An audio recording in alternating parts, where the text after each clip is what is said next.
பசுமை போர்த்திய உயரமான மலைகளுக்கு நடுவே செந்தூர் மலை என்ற ஒரு அழகான சிறிய ஊர் இருந்தது. அந்த ஊரின் கீழே உள்ள சமவெளி வெடரத்தையும் மேலே இருக்கும் மலையூரையும் இணைத்த ஒரே வழி ஒரு சின்ன மலை ரயில் வண்டிதான். அந்த ரயிலை ஊர் மக்கள் அன்போடு நம்ம வண்டி என்று அழைப்பார்கள்.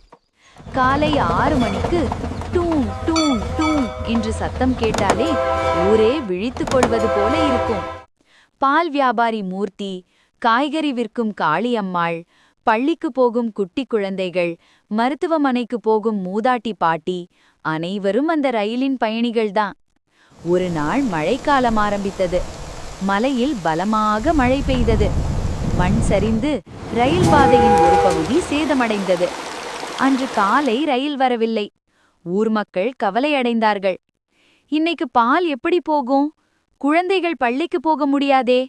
மருந்து வாங்க நகரத்துக்கு போகணுமே. எல்லோருக்கும் ஒரே கவலை. ரயில் இல்லாமல் ஊர் நிற்க முடியாது. அப்போது ஊரின் மூத்தவர் வேலு தாத்தா சொன்னார், இந்த ரயில் நம்ம ஊருக்காக தான் ஓடுது. அதை சரி செய்வதும் நம்ம கடமை. அந்த வார்த்தை கேட்டவுடன் இளைஞர்கள், பெரியவர்கள், பெண்கள் அனைவரும் ஒன்றாக சேர்ந்தார்கள். யாராவது கற்களை அகற்றினார்கள், யாராவது மண்ணை சுத்தம் செய்தார்கள், யாராவது தொழிலாளர்களுக்கு சாப்பாடு செய்தார்கள்.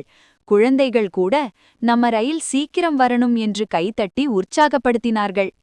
மாலை நேரம். ரயில் என்ஜின் மெதுவாக முன்னே வந்தது. டூ டூ என்ற சத்தம் மலையை முழுவதும் ஒலித்தது. ஊர் மக்கள் மகிழ்ச்சியில் கண்ணீர் விட்டார்கள்.